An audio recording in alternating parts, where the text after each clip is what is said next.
అబ్రహాము ఇస్సాకు యాకోబులను చూచెదను.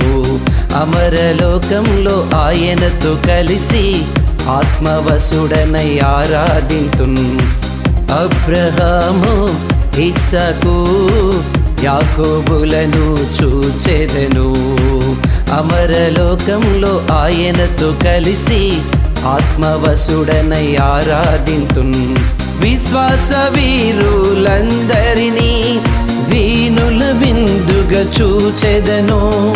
విశ్వాస వీరులందరినీ వీనుల విందుగా చూచెదను.